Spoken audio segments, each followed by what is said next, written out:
Olha, a mentira é uma depravação. E depravação significa, entre outras coisas, falta de rigidez moral, de decoro. Eu digo isso em razão de estar se avizinhando uma data histórica que dissociados da verdade insistem, há anos, de chamar de golpe. O golpe de 31 de março, praticado por militares. Nessa afirmação, envolvendo a posição de militares, juntam outra depravação em torno do que se conhece por revolução. E explico. Primeiro, que nem o dia certo do movimento que inspirou a tomada de posição contra a tentativa de implantarem o comunismo do Brasil, os acusadores sabem. E me cabe corrigir esta falsidade, informando que não foi no dia 31 de março. A tentativa de agitar a intenção, depois de dias de bagunças no país, se deu em 1º de abril. No dia 31 de março, num planejamento de agitação, João Goulart e Leonel Brizola deixaram Brasília e se dirigiram para Porto Alegre, iniciando a tentativa de golpe de esquerda.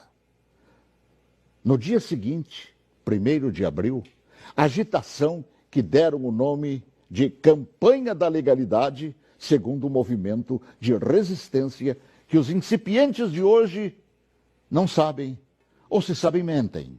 E teve como líderes não os militares. Não os militares, que ao longo dos anos são atingidos por espetadas de baixaria.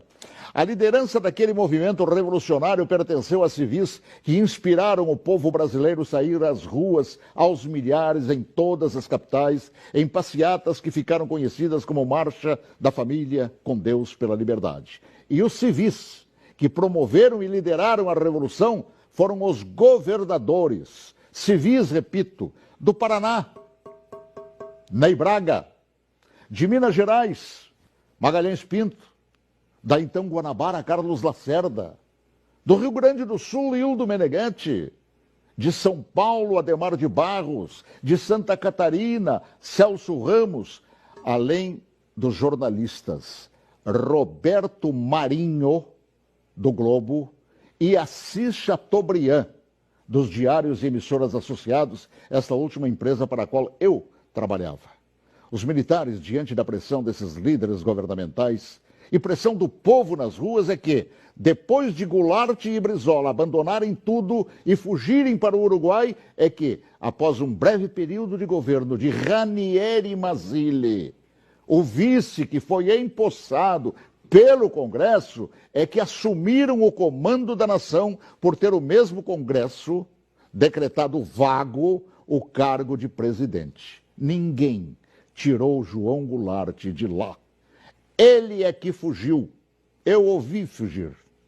Assim, é um depravado. Todo aquele que mente sobre o que chama de golpe.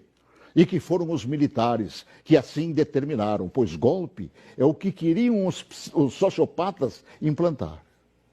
E rótulo de depravados, tanto aqueles como os que hoje repetem a mentira por uma razão, uma simples razão. Era eu, o locutor, que foi obrigado a entrar na marra no estúdio da Rádio Farroupilha naquele 1º de abril.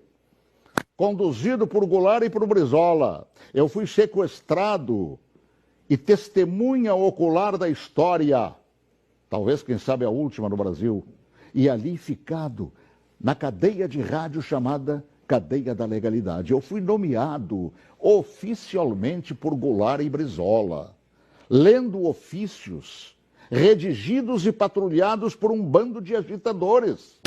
Eu acompanhei toda a história, também depois, através do tempo. E todos os seus capítulos não cabem aqui. Mas digo mais, todos os jornais brasileiros apoiaram os governadores civis, líderes daquele movimento, assim como apoiaram os militares depois que assumiram para botar ordem no país.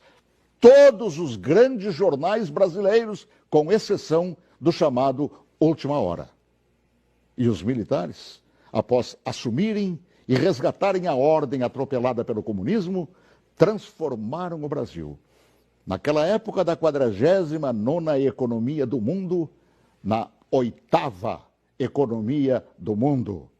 Assim, pela verdade dos fatos, que se honre neste fim de semana os 55 anos do movimento que evitou nos transformarem numa Venezuela de hoje, na qual o povo não conta nem com papel higiênico.